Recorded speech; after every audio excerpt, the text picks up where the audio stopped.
다 함께 자리에서 일어나 찬송가 187장을 부르시면서 성령 강림절 및 웨슬리 회심기념주일 예배를 하나님께 올려드립니다.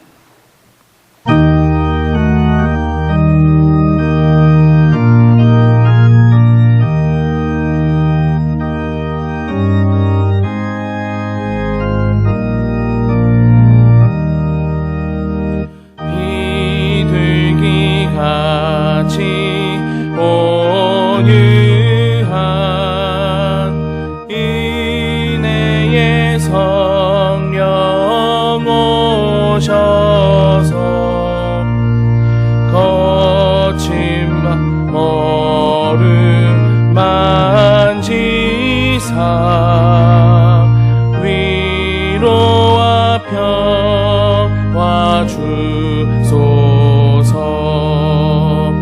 진리의 빛을 비추사 주의 길 바로 걸으며 주님을 옆에 모시고 경건히 살게 하소서. 주님과 동행하면서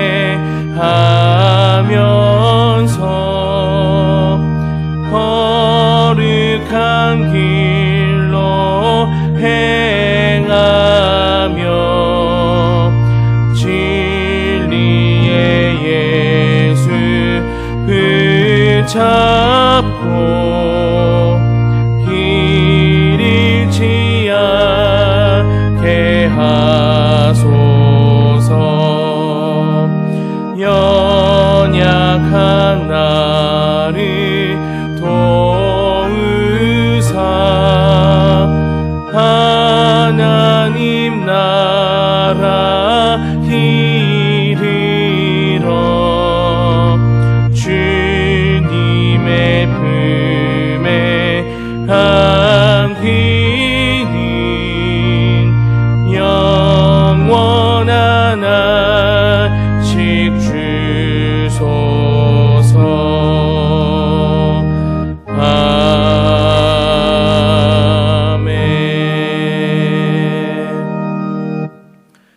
호련히 하늘로부터 급하고 강한 바람 같은 소리가 있어 그들이 앉은 온 집에 가득하며 마치 불의 혀처럼 갈라지는 것들이 그들에게 보여 각 사람 위에 하나씩 임하여 있더니 그들이 다 성령의 충만함을 받고 성령이 말하게 하심을 따라 다른 언어들로 말하기를 시작하니라. 아멘.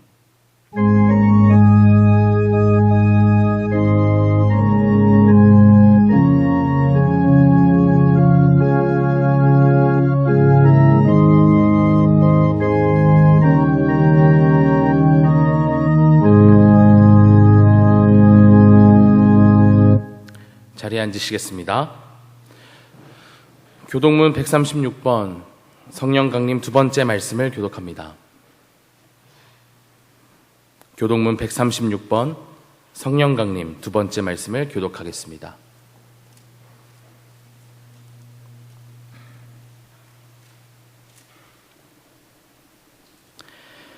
그 후에 내가 내 영을 만민에게 부어주리니 너희 늙은이는 꿈을 꾸며 너희 젊은이는 이상을 볼 것이며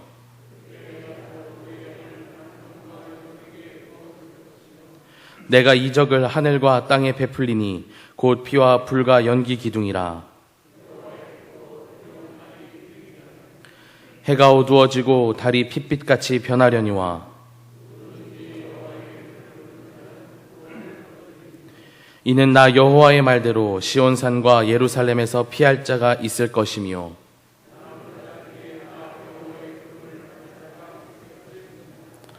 아멘. 다 함께 사도신경으로 우리의 신앙을 고백합니다. 전능하사 천지를 만드신 하나님 아버지를 내가 믿사오며 그 외아들 우리 주 예수 그리스도를 믿사오니 이는 성령으로 잉태하사 동정녀 마리아에게 나시고 본디오 빌라도에게 고난을 받으사 십자가에 못 박혀 죽으시고 장사한 지 사흘 만에 죽은 자 가운데서 다시 살아나시며 하늘에 오르사 전능하신 하나님 우편에 앉아 계시다가 저리로서 산자와 죽은 자를 심판하러 오시리라. 성령을 믿사오며 거룩한 공회와 성도가 서로 교통하는 것과 죄를 사하여 주시는 것과 몸이 다시 사는 것과 영원히 사는 것을 믿사옵나이다. 아멘.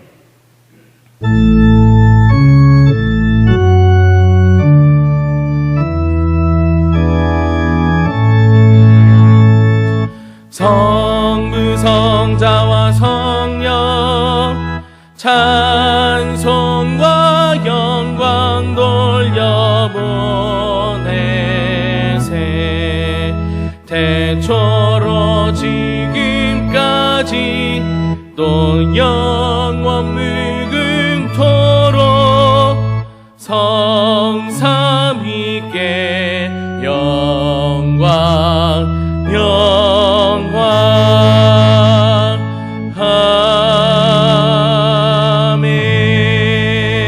아멘. 박범선 거사님께서 오늘의 기도를 인도해 주시겠습니다.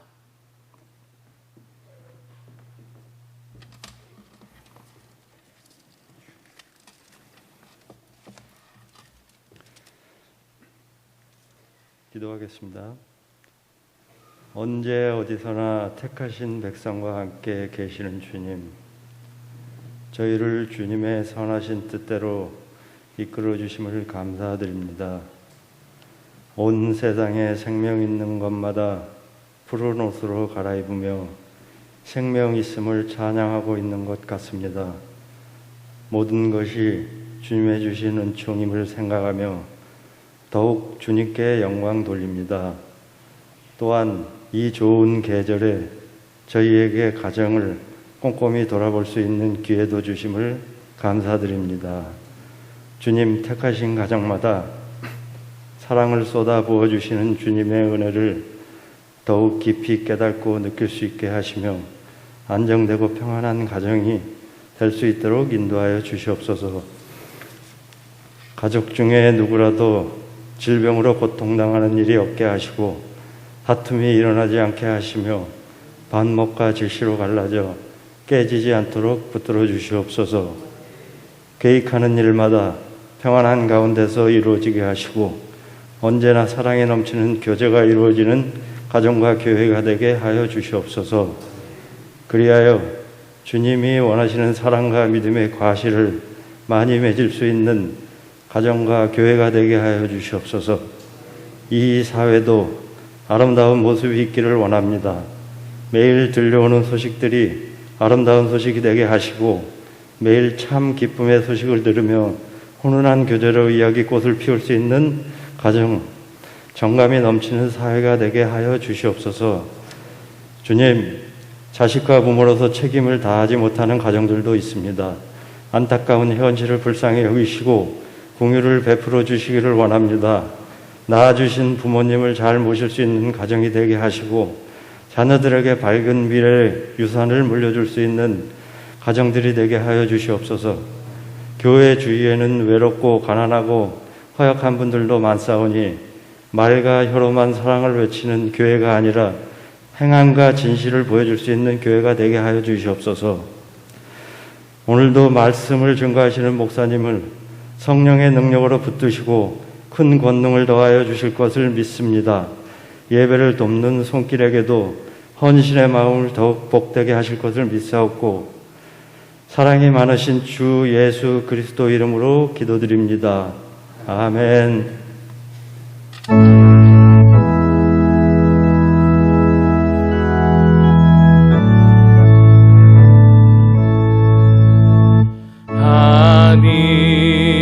하늘에 계신 아버지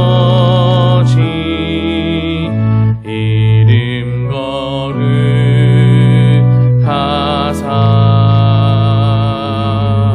주님 나라 임하시고 뜻이 이루어지이다.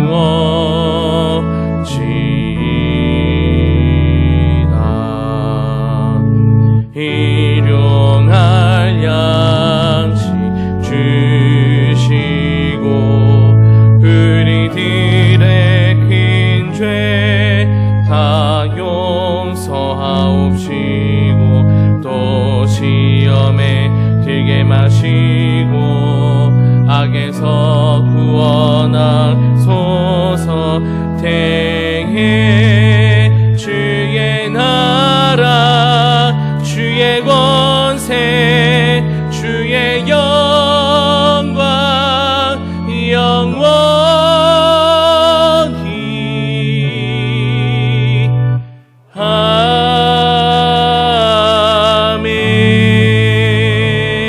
아멘.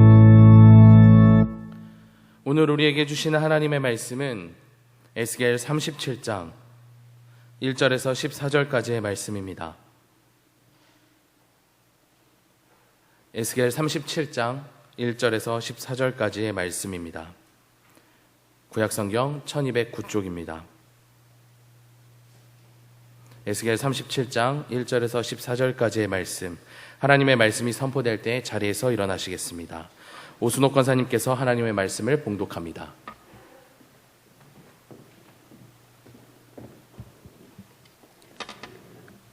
여호와께서 권능으로 내게 임하시고 그의 영으로 나를 데리고 가서 골짜기 가운데 두셨는데 거기 뼈가 가득하더라. 나를 그 뼈 사방으로 지나가게 하시기로 본즉 그 골짜기 지면에 뼈가 심이 많고 아주 말랐더라. 그가 내게 이르시되 인자야 이 뼈들이 능히 살 수 있겠느냐 하시기로 내가 대답하되 주 여호와여 주께서 아시나이다. 또 내게 이르시되 너는 이 모든 뼈에게 대언하여 이르기를 너희 마른 뼈들아 여호와의 말씀을 들을지어다. 주 여호와께서 이 뼈들에게 이같이 말씀하시기를 내가 생기를 너희에게 들어가게 하리니 너희가 살아나리라. 너희 위에 힘줄을 두고 살을 입히고 가죽으로 덮고 너희 속에 생기를 넣으리니 너희가 살아나리라. 또 내가 여호와인 줄을 너희가 알리라 하셨다 하라. 이에 내가 명령을 따라 대언하니 태어날 때 소리가 나고 움직이며 이 뼈 저 뼈가 들어맞아 뼈들이 서로 연결되더라. 내가 또 보니 이 뼈에 힘줄이 생기고 살이 오르며 그 위에 가죽이 덮이나 그 속에 생기기는 없더라. 또 내게 이르시되 인자야 너는 생기를 향하여 대언하라. 생기에게 대언하여 이르기를 주 여호와께서 이같이 말씀하시기를 생기야 사방에서부터 와서 이 죽음을 당한 자에게 불어서 살아나게 하라 하셨다 하라. 이에 내가 그 명령대로 대언하였더니 생기가 그들에게 들어가매 그들이 곧 살아나서 일어나 서는데 극히 큰 군대더라. 또 내게 이르시되 인자야 이 뼈들은 이스라엘 온 족속이라. 그들이 이르기를 우리의 뼈들이 말랐고 우리의 소망이 없어졌으니 우리는 다 멸절되었다 하느니라. 그러므로 너는 대언하여 그들에게 이르기를 주 여호와께서 이같이 말씀하시기를 내 백성들아 내가 너희 무덤을 열고 너희로 거기에서 나오게 하고 이스라엘 땅으로 들어가게 하리라. 내 백성들아 내가 너희 무덤을 열고 너희로 거기에 나오게 한즉 너희는 내가 여호와인 줄을 알리라. 내가 또 영을 너희 속에 두어 너희가 살아나게 하고 내가 또 너희를 너희 고국 땅에 두리니 나 여호와가 이를 말하고 이른 줄을 너희가 알리라. 여호와의 말씀이니라.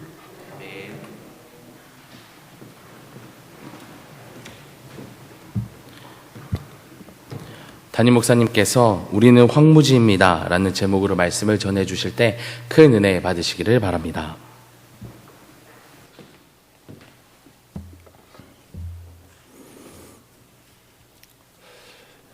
우리 주님의 크신 은총과 평화가 예배하러 이 자리에 모인 우리 모두 가운데 그리고 영상으로 예배에 참여하고 있는 그 자리에 임재하시기를 바랍니다. 오늘 우리들의 모습을 한마디로 이야기를 한다면 어떤 말로 이야기할 수 있을까요? 우리의 겉모습이 아니라 속모습, 우리의 마음이나 내면, 우리의 상태를 한마디로 표현하면 그것은 과연 무엇일지요? 병원에 가서 엑스레이를 찍거나 CT 촬영을 하면 우리의 눈으로 볼 수 없었던 우리 속 안을 보게 됩니다. 뼈도 보게 되고 장기도 볼 수가 있죠. 그런 것처럼 우리 사람 눈에 보이는 그런 겉모습 말고 우리의 진짜 모습, 우리의 속모습을 한마디로 표현한다면 그 말은 무엇이 될지 모르겠습니다. 이런 질문을 받으면서 여러분은 어떤 단어를 떠올렸는지 모르겠습니다만 말씀을 준비하면서 제가 떠올렸던 단어는 황무지입니다. 황무지라는 말을 사전에서는 사람이 손을 대지 아니하고 그냥 내버려둔 거칠고 쓸모없는 땅이라고 설명을 합니다. 황무지라는 말을 대하면 떠오르는 것이 몇 가지가 있습니다. 하나는 노벨 문학상을 받았던 T.S. 엘리엇의 시입니다. 1922년도에 발표했던 황무지라는 제목의 시가 있습니다. 현대 시의 시작으로 알려진, 그래서 아마 많은 분들이 기억하실 겁니다. 4월은 가장 잔인한 달, 죽은 땅에서 라일락을 키워내고, 이렇게 시작이 되는 바로 황무지라는 시가 있습니다. 1차 세계대전 후에 유럽의 정신적인 혼란과 황폐함을 표현했던, 그렇게 많은 사람들의 기억 속에 남아있는 시가 떠오릅니다. 또 하나 황무지하면 떠오르는 게 있습니다. 고등학교 3학년 때로 기억이 되는데요. 국어 시험 중에 황무지라는 말을 한자로 쓰라라는 문제가 있었습니다. 여러분 생각에 제가 맞췄을까요? 틀렸을까요?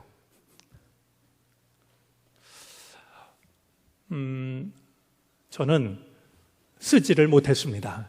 마음속으로는 자신이 있었던 것은 뭐 땅 지자야 그냥 자신이 있었지만 황과 무자가 자신이 없었습니다. 이 황자는 거칠 황자인데요. 초두머리 그 변에 가운데 이제 망자가 들어가는데 제가 떠올렸던 건 거기까지였습니다. 가운데 있는 망자는 망으로 이해하기도 하고 없을 무로 이해를 하기도 합니다.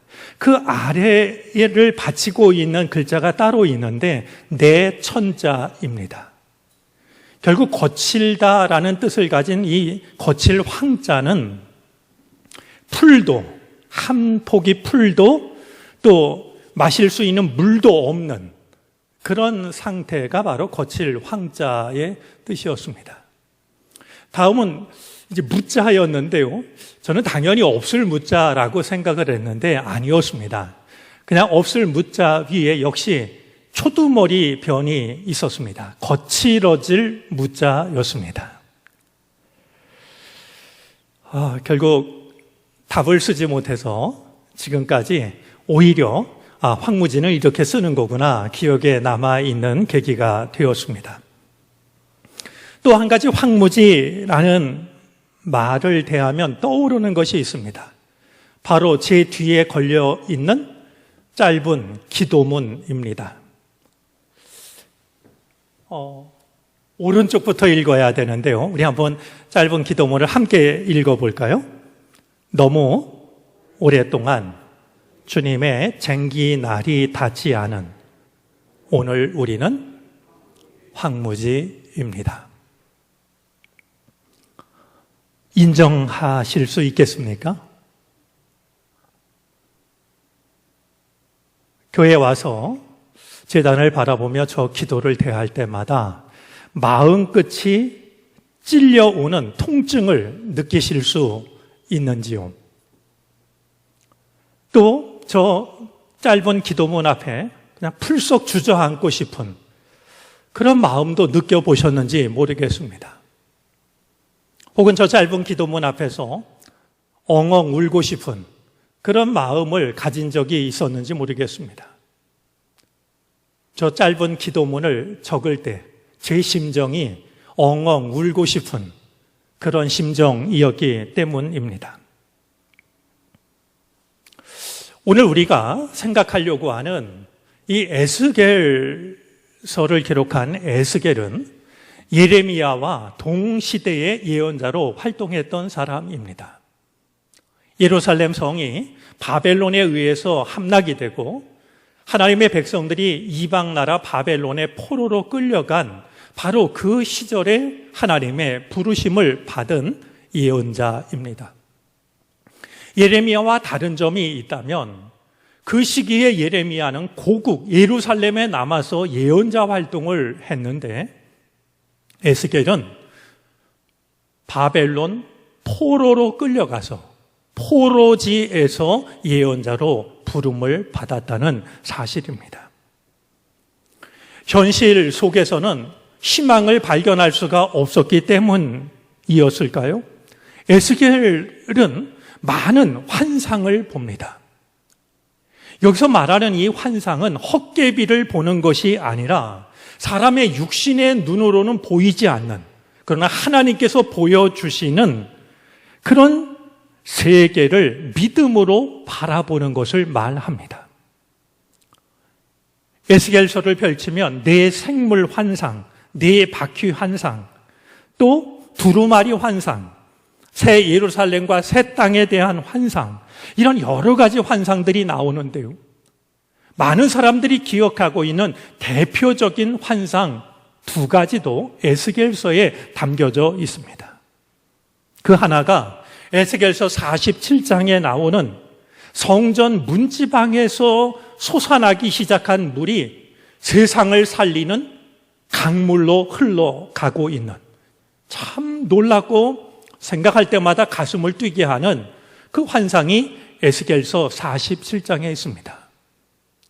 또 한 가지 에스겔이 본 대표적인 또 하나의 환상을 대라고 하면 오늘 우리가 읽고 생각하려고 하는, 오늘 본문이 조금 길어서 오선옥 권사님 말씀 읽기가 힘들지 않았을까 모르겠습니다만 바로 죽은 뼈, 마른 뼈가 다시 살아나고 있는 이 환상도 에스겔서에 나오고 있는 대표적인 환상 중에 하나입니다. 오늘 이 에스겔의 환상을 생각하면서 한 가지 먼저 꼭 드리고 싶은 말씀이 있습니다. 우린 지금 정말 어려운 시대를 살고 있습니다. 여러분, 이럴 때일수록요, 우리가 세상에 매몰되지 않는 게 중요합니다. 우리 눈에 보이는 그것이 전부라고 생각하고 믿음 없는 사람들과 똑같이 원망하고 절망하는 것이 아니라 우리는 육신의 눈으로 볼 수 없는, 그러나 하나님께서 보여주시는 또 다른 세상을 믿음의 눈으로 바라볼 수 있어야 됩니다. 포로지에서 하나님의 사람으로 부름을 받은 에스겔이 절망의 시대를 살아가면서 오히려 믿음의 눈을 열어 하나님이 보여주시는 세계를 바라보았던 것처럼 오늘 이 어려운 시절 살아가면서 우리 눈에 보이는 것이 전부라고 생각하고 원망하고 절망하고 낙심하는 그런 것이 아니라 믿음을 가진 자만이 바라볼 수 있는 하나님의 세계를 바라보는 사람들이 되어지기를 바랍니다. 자, 주님께서 주님의 영으로 에스겔을 사로잡습니다. 우리는 또 질문해야 됩니다. 지금 나를 사로잡고 있는 것은 무엇일까? 주님의 영이 나를 사로잡고 있는가? 돌아볼 필요가 있죠. 주님께서 주님의 영으로 에스겔을 사로잡은 뒤에 에스겔을 데리고 골짜기 한가운데로 가십니다.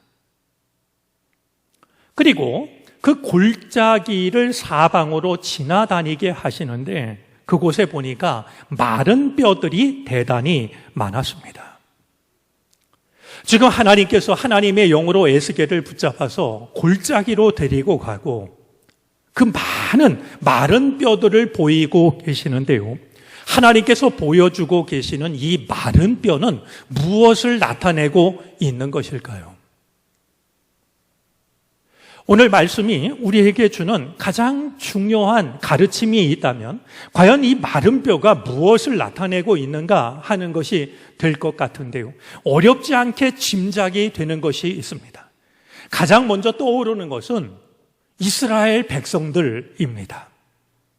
절망에 빠져 있는, 나라를 빼앗기고 포로로 끌려가 있는 이스라엘 백성들의 모습이 마른 뼈와 다르지 않았습니다. 마른 뼈들이 이스라엘 백성들이라고 하는 것은 주님의 말씀을 통해서도 확인할 수가 있습니다. 11절 말씀을 보면 주님께서 이 뼈들이 바로 이스라엘 온 족속이라고 주님께서도 그렇게 말씀을 합니다.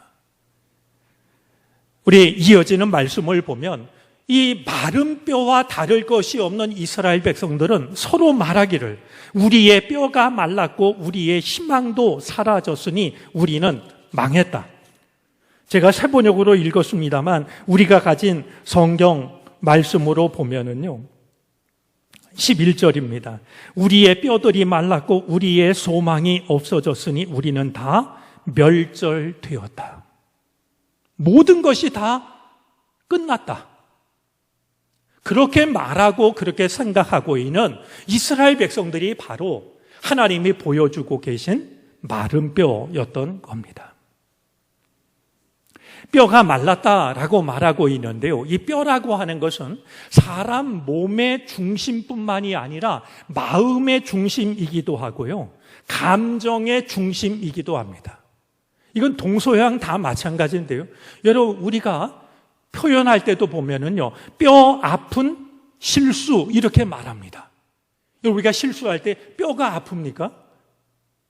근데 얼마나 아픈지 그 가장 아픈 그 마음을 뼈 아픈 실수라고 이야기를 하죠. 고통도 가장 큰 고통을 뼈를 깎는 고통이라고 이렇게 말합니다. 또 각골난망이라고 말하는 것처럼요, 우리가 정말 잊을 수 없는 어떤 일은 어디다 새기냐 하면 뼈에 새깁니다. 그런 점에서 이 뼈가 말랐다라고 하는 것은 먹지를 못해서 몸이 말랐다라는 뜻이 아니라 그들의 존재가, 그들의 마음이 백지장처럼 야위었다, 그런 뜻이 되어질 겁니다. 나라를 빼앗기고 포로로 끌려와서 강제 노동에 시달리고 있었으니, 아니 그보다는 우리는 하나님께서 선택해 주신 거룩한 백성이라는 그 자부심과 자긍심이 산산조각 나고 말았으니 아마 그들이 서로 말하기를 우리의 뼈가 말랐다라고 하는 것은 그들의 심정을 가장 잘 표현하고 있는 말이 되었을 겁니다. 그들에겐 어떤 희망도 남아있지 않았고 보이지 않았습니다. 12절 말씀에 의하면 지금 이스라엘 백성들은 무덤에 묻혀 있는 것과 다르지 않았습니다. 죽은 것과 다르지 않았습니다.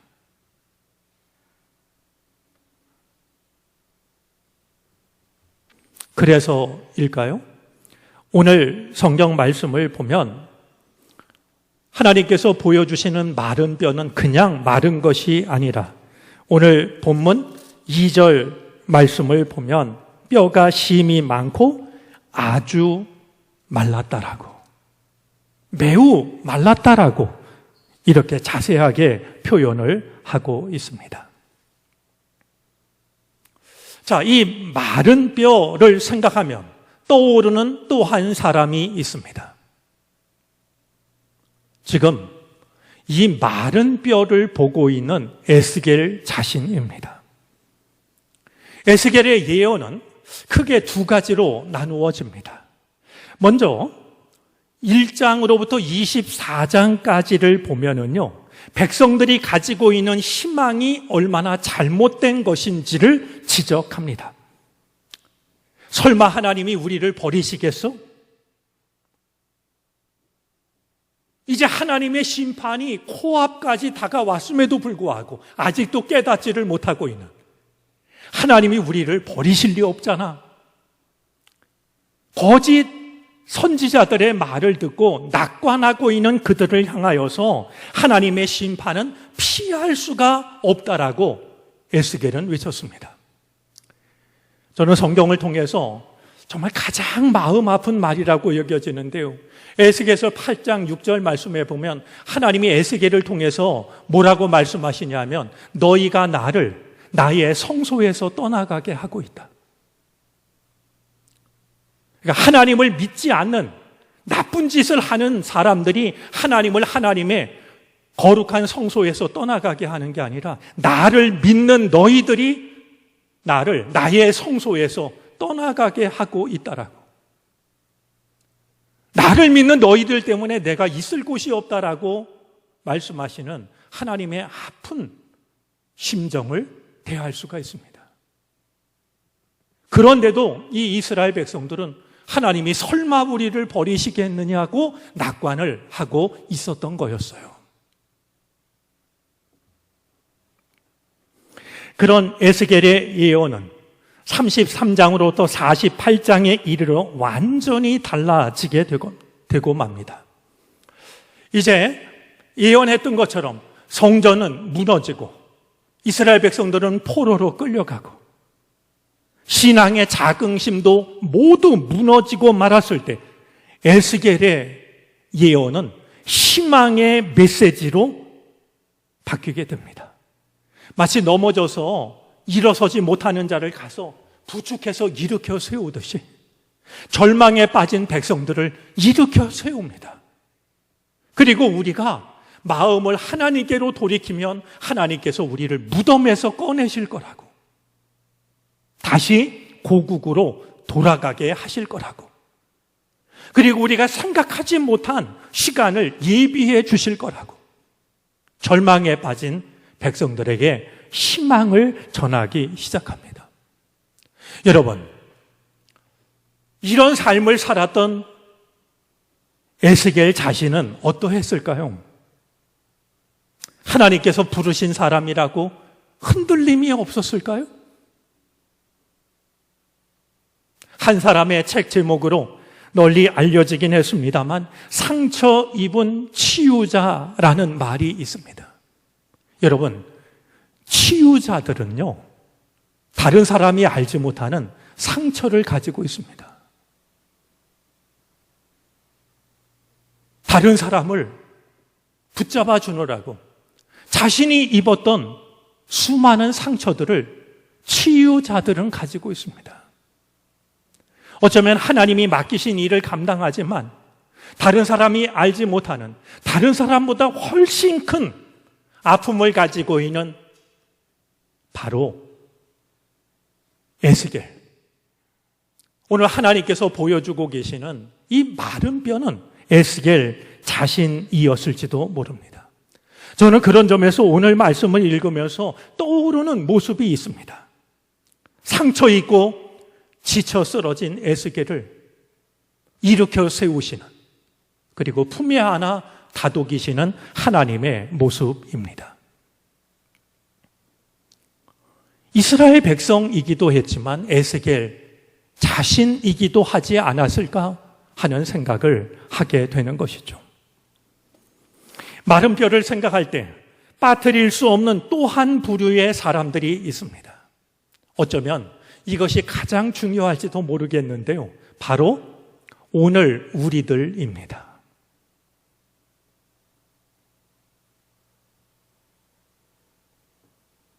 사방 널려 있는 마른 뼈는 하얗게 빛나고 있었을 겁니다. 어쩌면 눈이 부셨을지도 모르겠습니다. 하지만 그것은 겉모습일 뿐, 자세히 보면 죽어 나 뒹굴고 있는 마른 뼈다귀들입니다. 오늘 우리들의 겉모습은 멀쩡합니다. 옷도 그렇고 집도 그렇고 사는 것도 그렇고, 게다가 우리는 믿음까지도 가지고 있습니다. 뭐가 문제겠습니까? 그런데 우리의 속을 들여다보면 우리의 내면도 그러한 것일까?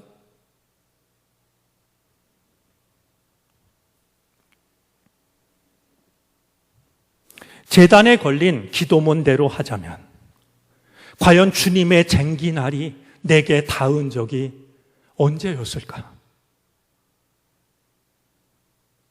내 거친 마음을 주님께 맡기고, 주님, 나를 갈아주세요. 어떤 씨앗을 뿌려도 싹이 날 수 있는 그 마음을 제게 주세요. 그렇게 간구한 적이 언제였을까? 거칠고 메마르고 부딪히고 깨지고 망가지고 엉망이 되어버린, 씨앗 하나 싹을 틔우지 못하고 있는 오늘 우리들이야말로 지금 에스겔이 바라보고 있는 마른 뼈들일지도 모릅니다. 우리가 말씀을 나눈 뒤에 부르게 될 찬송처럼 감으로 메마른 땅에 시들은 나의 영혼, 감으로 메마른 땅에 시들대로 시들어버린 오늘 우리들의 모습이 바로 마른 뼈가 아닐까 하는 생각을 떨칠 수가 없습니다. 하나님께서 에스겔에게 마른 뼈를 보여주신 것은 그냥 한번 구경하라고 보여주신 것은 아니었습니다. 하나님께서 정말로 보여주고 싶은 것이 있었습니다. 마른 뼈를 보여주신 하나님께서 에스겔에게 질문을 합니다. 이 뼈들이 살아날 수 있겠느냐? 그러자 에스겔이 대답을 합니다. 주 하나님, 주님께서는 아십니다. 여러분, 주님만이 아시는 대답을 우리가 하려고 하면 안 됩니다. 우리가 대답할 수 있는 최선의 대답은 알지도 못하는 것을 내가 말하는 것이 아니라 주님만이 아십니다 라는 대답일 겁니다. 그런 에스겔에게 주님은 계속해서 들려주시는 말씀이 있습니다. 너희가 다시 살아나게 하겠다라는 말씀입니다. 이 뼈들이 살아날 수 있겠느냐? 에스겔은 대답할 수가 없었어요. 어떻게 마른 뼈가 살아난단 말이에요. 주님만이 아십니다라고 대답하자 주님은 계속해서, 아마 에스겔이 오늘 우리가 불가능하다라고 생각하는 만큼 주님께서는 너희가 다시 살아나게 하겠다. 피동형입니다.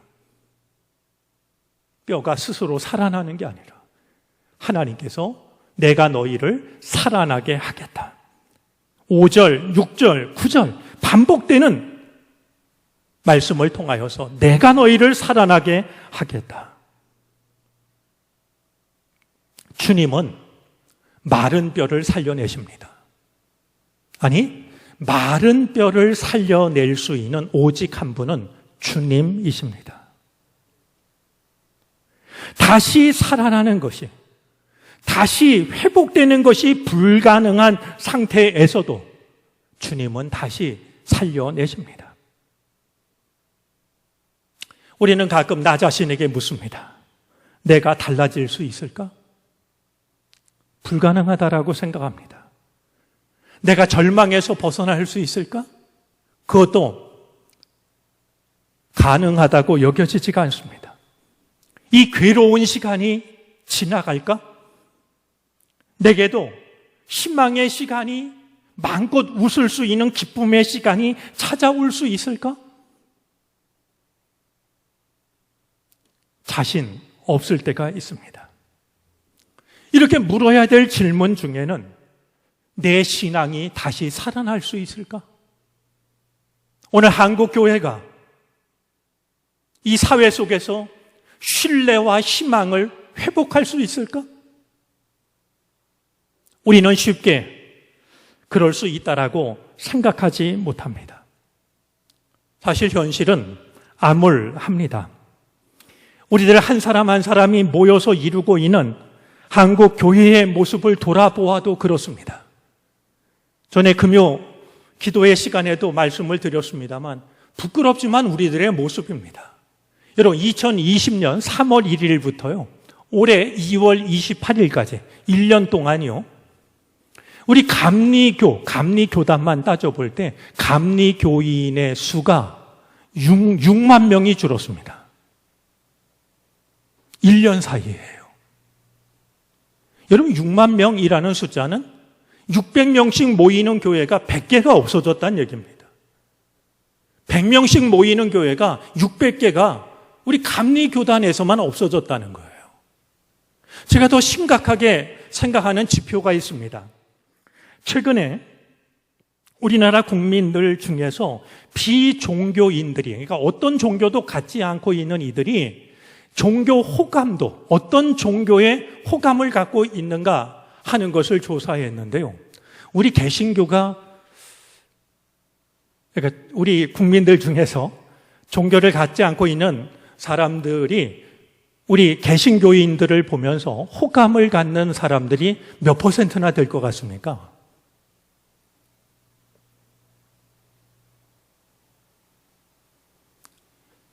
몇 %나 될 것 같아요?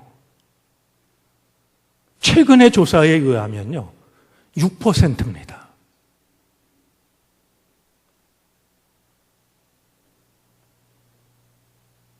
이건 우리들만의 문제가 아니어서요, 어떤 종교에도 호감을 갖지 않는다라는 그 숫자가요, 61%입니다. 과연 이런 우리가 다시 일어설 수 있을까요? 다시 회복할 수 있을까요? 그런 점에서 오늘 말씀 중에서 가장 눈여겨보고 싶은 대목이 남아 있습니다. 그것은 이 마른 뼈를 다시 일어나게 한 것이 무엇이었을까? 마른 뼈를 살려낸 것이 무엇이었을까 하는 사실입니다. 다시 숨이 돌아오는 정도가 아니라 이 마른 뼈들이 자기 발로 일어나서 큰 군대가 되는데요. 이것을 가능했던 것은 무엇이었을까요? 우리가 정말 무릎을 꿇고 두 손을 모으고 말씀에 집중해야 될 것은 바로 그 대목이라고 여겨집니다. 마른 뼈와 관련해서 오늘 본문 중에서 계속 반복되고 있는 한 단어가 있습니다. 본문을 읽으면서 느끼셨는지 모르겠습니다만 생기라는 단어입니다. 제가 말씀을 준비하면서 찾아봤더니 모두 7번 사용이 됩니다. 이 생기라는 말은요, 루아흐라는 말인데 하나님이 진흙으로 사람을 만드시고 살아있는 존재로 만들기 위해서 하나님의 숨을 불어 넣으셨다라고 했던 그 숨입니다. 생기라는 말은 숨, 바람, 호흡 이런 뜻입니다.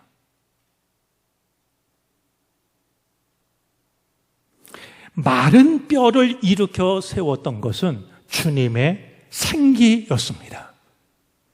주님의 호흡, 주님의 숨이었던 겁니다.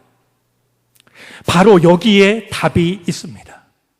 죽은 것과 다름없는, 황무지와 다름없는, 빈들의 마른 풀과 다름없는 우리를 살릴 수 있는 것은 주님의 생기, 주님의 호흡입니다. 이 말씀과 관련해서 꼭 드리고 싶은 말씀이 있습니다. 우리가 주님의 생기, 주님의 호흡, 주님의 영 이렇게 이야기를 하면 그것을 받기 위해서 어떤 특별한 시간을 가져야 한다라고, 특별한 신비 체험을 해야 한다라고 생각할지 모르겠습니다. 그러나 오늘 말씀을 보면 주님의 생기가 뼛속에 들어갈 수 있었던 것은 주님의 말씀으로 가능했습니다. 여러분, 주님의 생기는 주님의 말씀을 통하여서 우리에게 전해집니다. 하나님의 말씀은 살아 있습니다. 운동력이 있습니다. 좌우의 날이선 어떤 검보다도 예리해서 우리가 아무리 감추려고 하는 우리의 가장 깊은 곳도 찔러 쪼개기까지 하십니다.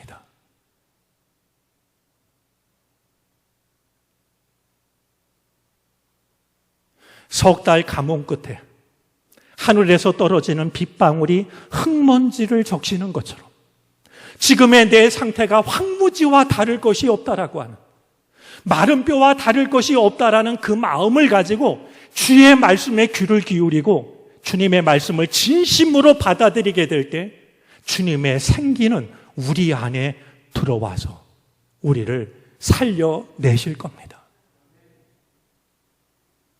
특별한 곳에서 특별한 체험만을 생각하지 마시고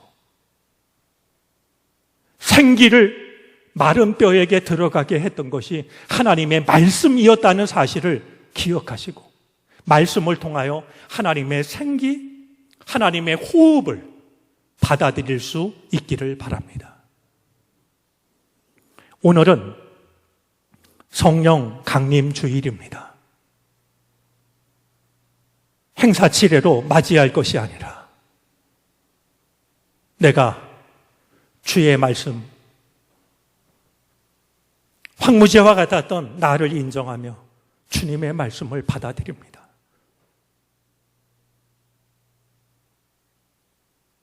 그래서 주의 말씀을 통하여 주님의 생명의 기운이 내게 들어와 이제는 내 발로 일어나 주님의 군사가 되는, 믿음의 용사가 되는 이 놀라운 은혜가 성령 강림절을 맞은 우리 모두 가운데 임하시기를 간절히 축원합니다. 기도하겠습니다. 오늘 우리는 에스겔이 마주했던 마른 뼈와 다를 것이 없습니다. 무난해 보이고 때로는 빛나기도 하지만 우리들의 속사람은 거칠고 메마릅니다. 사랑과 생명의 기운을 찾아볼 수 없는 우리는 황무지와 같습니다. 주님의 쟁기날이 닿은 지 벌써 오래전입니다. 주님, 우리를 불쌍히 여겨 주옵소서. 말씀으로 오셔서 다시 한번 우리를 갈아 주시옵소서. 말씀이 떨어져 30배, 60배, 100배의 열매를 맺게 하옵소서. 예수 그리스도의 이름으로 기도를 드립니다. 아멘.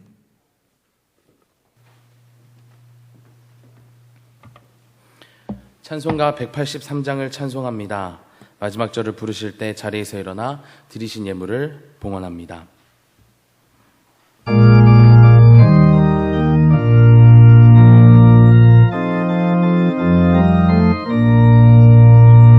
빈들의 마른 풀같이 시들은 나의 영혼, 주님이 약속한 성령 간절히 기다리네.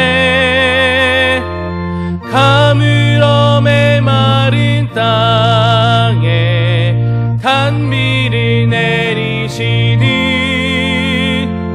성령의 단비를 부어 새 생명 주옵소서. 반가운 빗소리 들려 산천이 춤을 추네. 봄비로 내리는 성령 내게도 주옵소서. 가물어 메마른 땅에 단비를 내리시니 성령의 단비를 부어 새 생명 주옵소서. 절 따라 우로를 내려 조목이 무성하니 갈급한 내 심령 위에 성령을 부소서.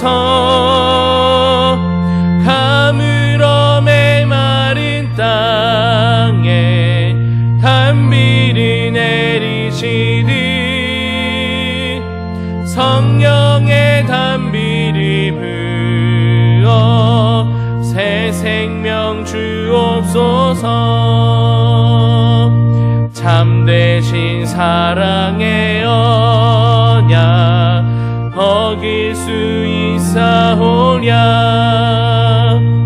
오늘의 흡족한 은혜 주실 줄 믿습니다. 가물어 메마른 땅에 단비를 내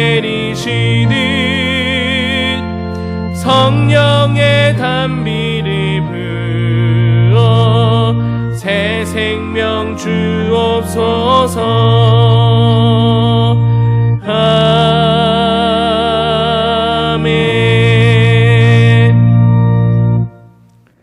석 달 가뭄 끝 하늘에서 떨어지는 빗방울이 흙먼지를 적시듯이 황무지와 다를 것 없는 우리들에게도, 마른 뼈와 다를 것 없는 우리들에게도, 빈들의 마른 풀과 다를 것이 없는 우리들에게도 성령의 단비를 내려 주옵소서. 이제 우리 다시 주님의 쟁기날이 너무나 오랫동안 닿지 않았던 우리 자신을 돌아보게 하여 주시되, 말씀을 붙잡게 하여 주시고 말씀을 받아들이게 하시옵소서. 그리하여 이제 우리 다시 살아나는 은혜를 힘있게 해 주시옵소서. 오늘도 주님 앞에 나와 나의 연약함에도 불구하고 나를 지켜주셨던, 나를 인도해 주셨던 주님의 은혜를 감사하게 하시니 이 또한 감사를 드립니다. 우리 삶은 오직 주님께 있사오니 주여 우리 한 사람 한 사람을 기억하여 주시고 한 가정 한 가정을 지키시며 하고 있는 모든 일들을 돌보아 주시기를 바라고 원합니다. 우리들에게는 주님만이 도우실 수 있는 아픔과 문제가 있습니다. 모두 아시는 주님, 긍휼과 사랑을 허락해 주시기를 바라고 원합니다. 합력하여 선을 이루어 주시옵소서. 오늘은 걱정하며 오늘은 눈물을 흘리지만 그 모든 것이 기쁨과 감사와 찬양으로 바뀌게 해 주시기를 간절히 바라고 원합니다. 주여 은혜를 더하여 주셔서 우리의 삶이 하나님의 나라를 이 땅에 이루는데 쓰임받는 삶이 될 수 있도록 하늘의 은혜로 채워 주시옵소서. 이곳에 세우신 주님의 교회를 축복하여 주시사 우리에게 맡겨주신 이 땅을 넉넉히 그리스도의 심정으로, 그리스도의 사랑으로 품어 안을 수 있는 주님의 선한 도구가 되게 해 주시옵소서. 그러기 위해 주님의 손길이 필요하오니 우리가 드린 이 정성 위에 주님의 손을 얹어 주시옵소서. 감사하며 예수 그리스도의 이름으로 기도를 드립니다. 아멘.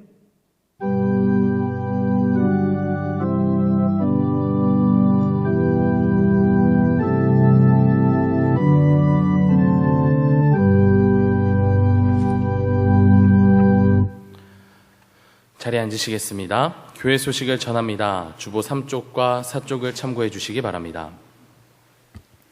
사회적 거리두기 안내가 6월 13일까지로 연장되었습니다. 이에 따른 예배 안내를 확인해 주시고 안내에 따라 적극적으로 참여해 주시길 바랍니다.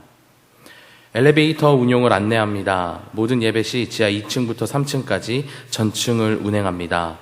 다만 최대 탑승 인원은 4명이며 엘리베이터를 이용하실 때 안내위원회 안내에 협력해 주시기를 바랍니다. 주일 중보기도대가 6월부터 재개됩니다. 6월부터 매주 주일 1부 8시, 2부 11시에 청장년 선교회실에서 2명씩 주일 각부 예배 및 교우들을 위해 기도합니다. 중보기도대에서는 기도 요청하신 분들을 위해서도 함께 기도하고 있습니다. 중보기도 카드를 적극적으로 활용해 주시기를 바랍니다. 신앙건자 세 번째 시간인 2단 세미나가 6월 2일 오전 10시 30분에 하임 예배실에서 있습니다. 참여하셔서 많은 궁금증의 해소와 함께 바른 복음의 길이 무엇인지 알게 되는 은혜의 시간이 될 수 있기를 바랍니다. 다음 주 이번 계속 이어지고 있는 수요 예배 시리즈가 있습니다. 차윤화 목사님께서 엄마의 기도가 하늘에 닿으면 이란 주제를 가지고 말씀 시리즈를 이어가고 있습니다. 참석하셔서 믿음의 성장을 이루는 귀한 시간이 될 수 있기를 바랍니다. 성북구 부설주차장 개방사업 참여를 안내드립니다. 성북구청에서 지역 주민의 주차난을 해소하기 위한 사업의 일환으로 지역 내 부설주차장을 소유한 기관들과 연합하여 부설주차장을 지역 주민들에게 개방하도록 요청하고 있습니다. 이에 따라 우리 교회 역시 선한 마음을 가지고 부설주차장 개방 사업에 참여하기로 하였습니다. 해당 사업은 별관 주차장 및 지하주차장, 주차구획 36면으로 계약을 비롯한 이용 내용은 전과 동일합니다. 문의는 최가원 목사님 또는 사무실로 문의해 주시기를 부탁드립니다. 주차장 이용 계약은 추후 다시 안내드리도록 하겠습니다. 2021년 성북지방 웨슬리 연합성회가 30일 주일 오후 4시에 내리교회 김은규 목사님을 강사로 하늘이음교회에서 진행됩니다. 당일 유튜브 링크 공유를 통해 온라인 참여를 하실 수 있으며 현장 예배를 참여하기 원하시는 분들은 1층 게시판을 통해 신청해 주시기를 바랍니다. 총여성교회 사업부에서 코다리, 부산어묵, 냉면 등을 판매하고 있습니다. 필요하신 분들은 이용해 주시기를 바랍니다. 교육부 소식입니다. 6월 교육목회협의회가 다음 주 30일 오후 12시 30분 SNS로 진행됩니다. 청소년부 푸른지구 챌린지 6번째 미션은 물품 나눔입니다. 지난주 정리했던 물품들을 주변에 필요한 이웃들에게 나눠주시길 부탁드립니다. 혹시라도 개별 나눔이 어려우신 경우에는 1층 사무실로 가져다 주시면 필요한 이웃들에게 나누어 주도록 하겠습니다. 모임 광고입니다. 속회공과 교육이 다음 주 26일 수요 예배 후에 온라인으로 진행됩니다.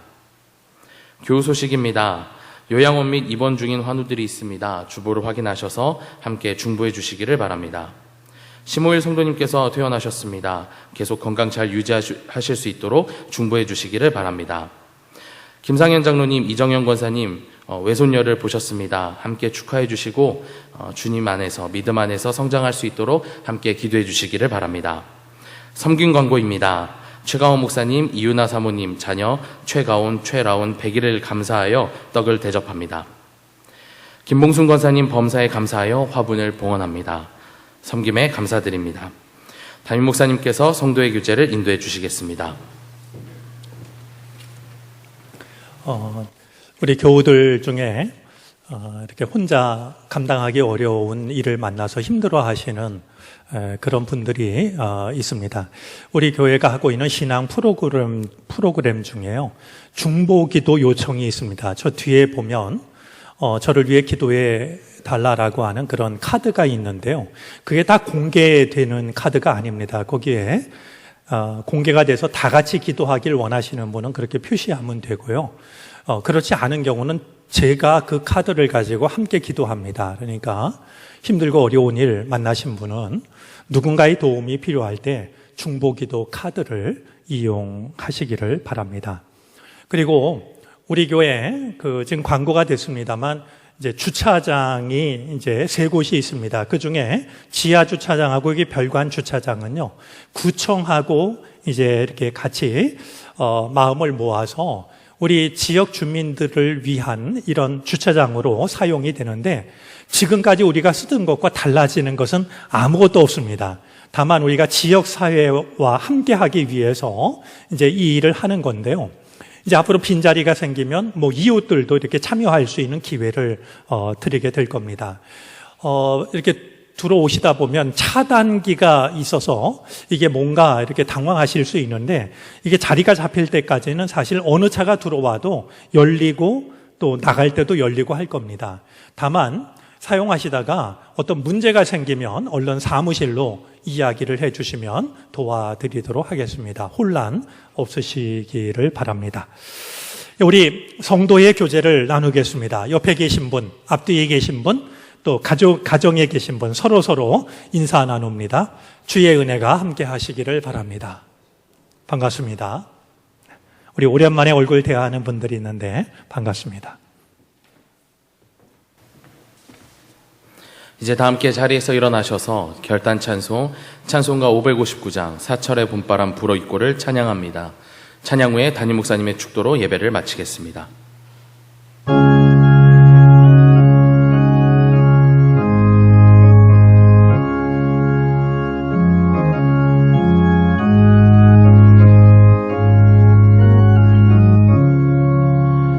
사철의 봄바람 불어있고 하나님 아버지 모셨으니 믿음의 반석도 든든하다. 우리 집 즐거운 동산이라. 고마워라 임마누엘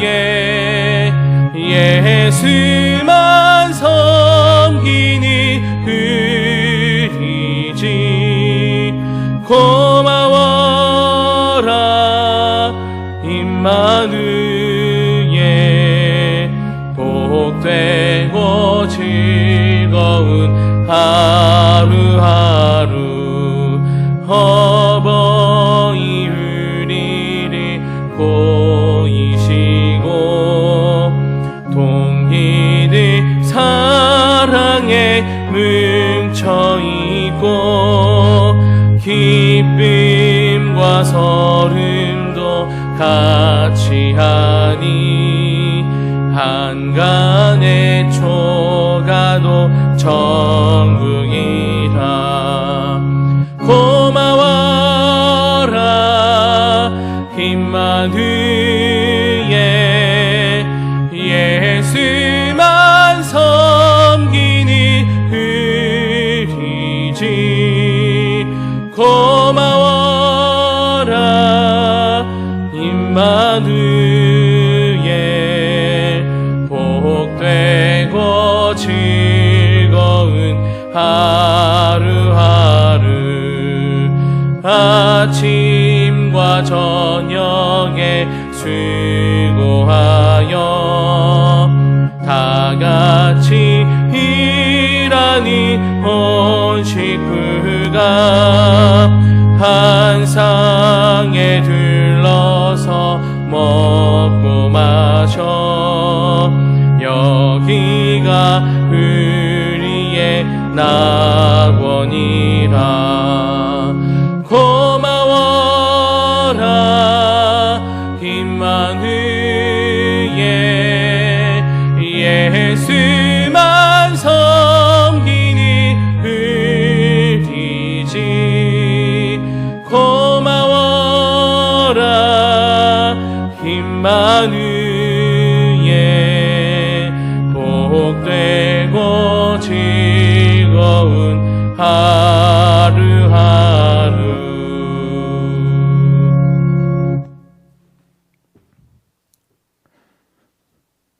골짜기에 널려있는 마른 뼈는 오늘 우리들과 다를 것이 없습니다.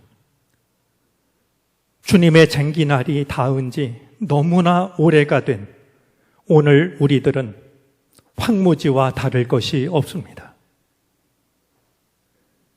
비를 만난 적이 너무나 오래되어 빈들에서 메말라가는 마른 풀처럼 오늘 우리도 생명의 기원을 잃어가고 있습니다. 성령 강림 주일입니다.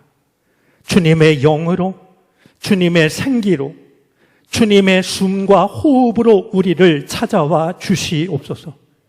말씀을 붙잡게 해 주시기를 바라고 원합니다. 그리하여 내 발로 일어서게 하여 주시고 주의 군대로 쓰임받게 하시옵소서. 지금은 우리 구주 예수 그리스도의 크신 은혜와 하나님 아버지의 헤아릴 길 없는 사랑하심과 도우시고 이끄시고 우리의 연약한 손을 붙잡아 일으키시는 성령의 은총이 주님 앞에 모여 예배하고 돌아서는 모든 주님의 백성들 머리 위에 이제로부터 영원까지 함께 하시옵기를 간절히 축원하옵나이다. 아멘.